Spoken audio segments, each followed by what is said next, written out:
Hi guys, happy Witchy Wednesday. I'm freezing again, so there's an update coming, so if I glitch out, it's because there's an update on this computer again. So, we're going to jump right back into arousing the internal flame, that fire within us that does come from Cain. So I'm going to link some videos for Cain and, you know, the forging of the fire and the blacksmith and all the good stuff about him. So, okay, so this is actually from the exercise that I wanted to show you guys to actually, you know, kind of raise the internal flame and get it kind of, you know, going and direct your energy in the most simplest way possible, and then let it go, and then you wait. So, alright, you're going to raise your internal fire to a level in which you are comfortable, in which does not exhaust you. Don't exhaust yourself. Do not exhaust yourself over this. So, by focus, visualization, and will, direct the energy up to your chest, along your arms, and into your hands. So you got to feel all that. Arouse that internal fire, get it going, feel it, know it's there, know it is from the witch god. It's our connection to him. It's within us, that divine spark. Just know it. Where'd I go? Okay. Bring your hands together with a sharp clap.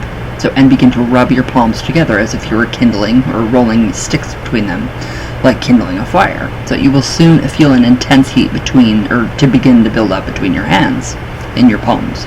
And you should keep this up until you can't stand the heat any longer. For me, personally, it's too hot. It's too hot when I raise my internal fire. I can't do it. Well, I can, to an extent, but it's a cooling one.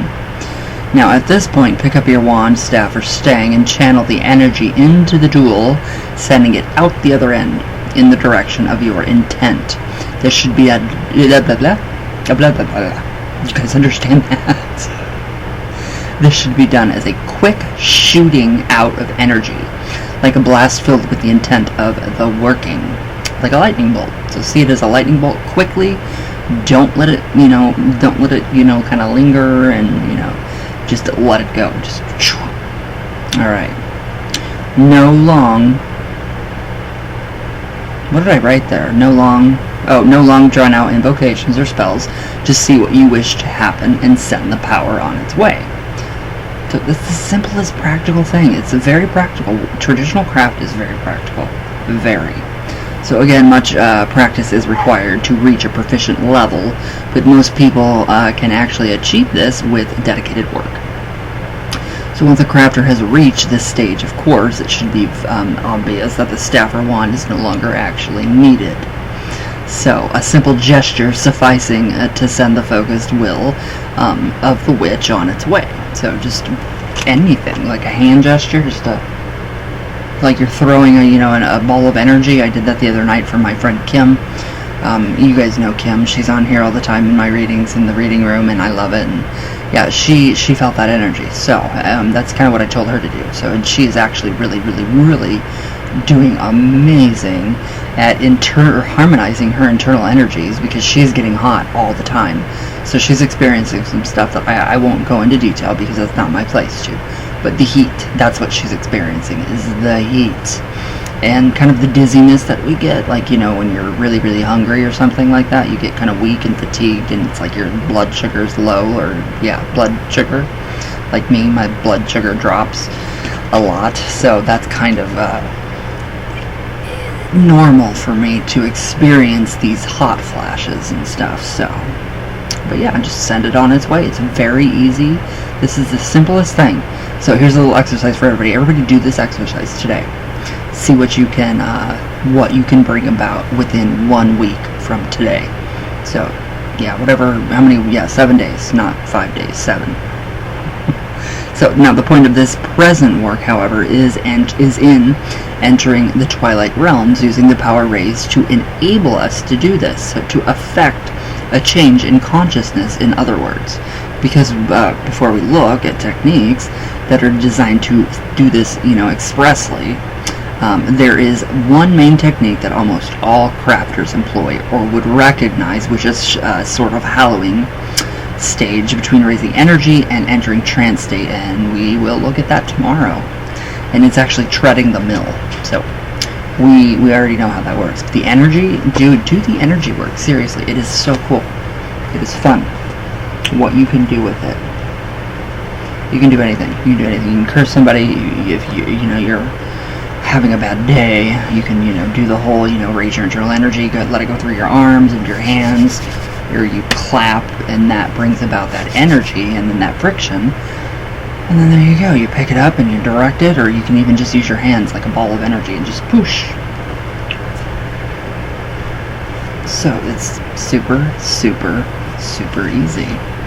That is the simplest thing, the simplest technique ever in traditional craft. So, now treading the mill, that's different. That's a totally different thing, and wow, it can become, you don't know what you're doing. The one time I found myself treading the mill around my staying, and I thought, I didn't even know what I was doing.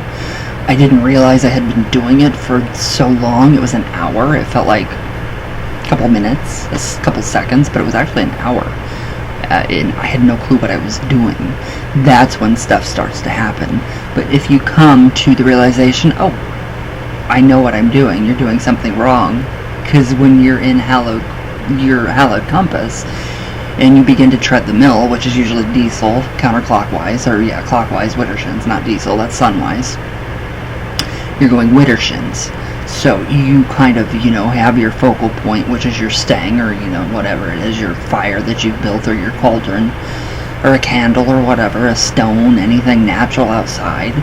And literally, you just kind of focus on that, and it just becomes your central focus, and you don't know what's going on around you, and that's when elementals can come in, and that's when, different beings can actually come in and, try to help and, say, hey, we're here, we see what you're doing, and plus when you're doing, your Widdershins, especially the Widdershins, treading of the mill, this is just to, raise up energy, sproul, and that is to connect with the land spirits, the natural guardians of your local land spirits.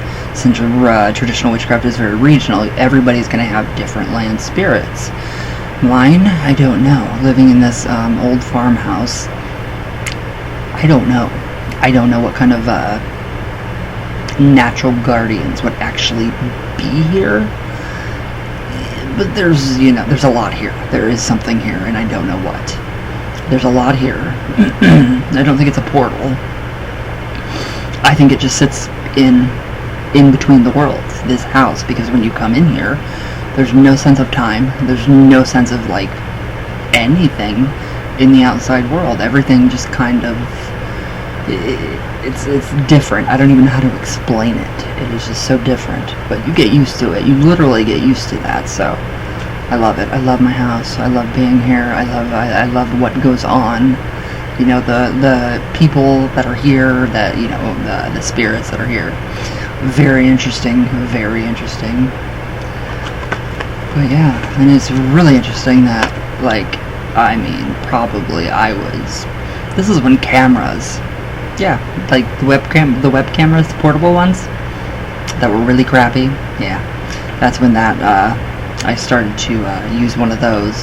And me and my best friend Ashley, we rode down here before we moved here, and I took a picture of the window facing the west.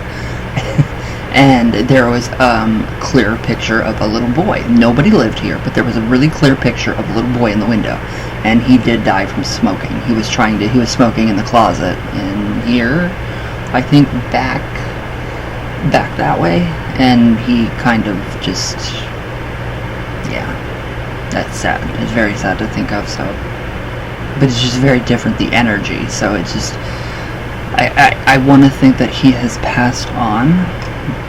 But I sometimes think that, they don't think that they have passed on, so they think that we're the ghosts at times, which is very true. They think that we're the ghosts, we think that they're the ghosts. We don't realize that we're coexisting with them, and we really are.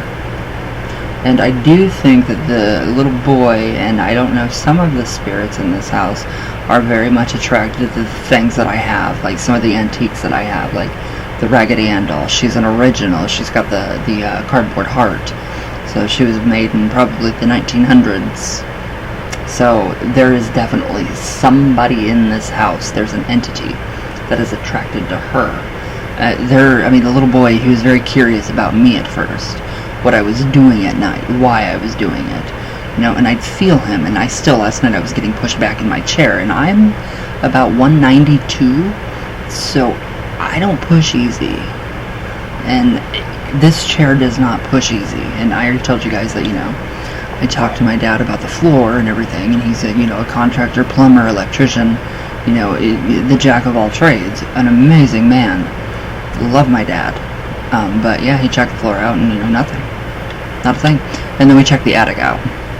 So I'll have to do a tour of that for you guys, if I can ever get back up there. Alright, let's try some coffee talk. But yeah, it's just interesting, really interesting, and watching last night, Andrea Perron, I love you. You totally understand the spirit world. You totally understand that we coexist with them. You literally didn't want to leave your farmhouse. I would never want to leave here. So it's like I don't want to take anything away, but it is like House of Darkness, House of Light, because it can be really beautiful at times, but it can be really ugly. So I totally get everything that you are talking about. I love it. I think it's incredible. It's really incredible. So yeah, if you guys want the real true story of what happened with The Conjuring, the first one, listen to Andrea Perron. Don't listen to the Warrens, because they did a really bad seance, and it literally, the mom was not possessed. Her mother literally changed and started to speak in an archaic language, something that you don't speak in these days. But yeah, it's really, really neat to hear your story, her story, Andrea's, and kind of, compare it to this one, but it's nothing like what she went through at all. But within about, an hour of, moving in here, that's when everything started, about 19-20 years ago. So it's just, it was too good to be true. So it's just amazing. And my first question was, who died here? Is it haunted? Were there any reportings? And they have to tell you that. Literally, they do. I thought it was pretty cool. I thought it was really interesting. I was like, oh my god. So yeah. Oh, the more Conjuring controversy. Sorry guys, I thought I was done, but it's just stuff keeps popping up, and I'm like, okay, I got to. So yeah, that's why I'm definitely telling you guys to listen to Andrea Perron. And listen to about how her dad, Roger, knocked a man twice his size out. Which is Ed Warren. Don't post pornography on my channel, Kirk Power. Alright, thank you.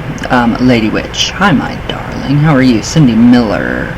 Hello, Santa Muerte on a Harley. Hi, you. Brent Edwards. I don't know what's going on with my stuff. Lord Welp. Cara Lacusta. Jay Phoenix. Diane Hannon. Hi, you. I love you. Alexandra Hill. Ava Lagasse. Susie Civiter. My Queen of Negativity. J. Anthony W. Melody. My Queen of Negativity. Alchemy of Life. Kate the Witch. I love you. I miss you guys.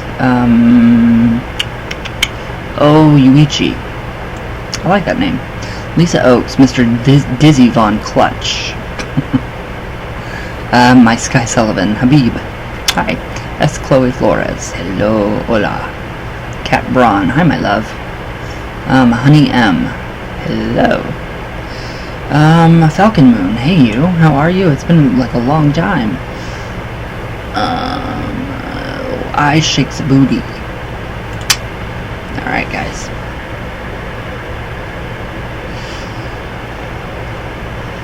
So yeah, very simple exercise. Let me know what you guys decide to do. If you do it, let me know your results. I'm very curious. So, but alright, I will see you guys tomorrow. Happy Witchy Wednesday. A little exercise, magical exercise for us to do. So I love you guys with all my heart, all the way from Venus. always, all the way back down. And, yeah, just be safe, stay healthy, don't be going anywhere on me. I'd freak out. But I love you guys. And I will see you all tomorrow.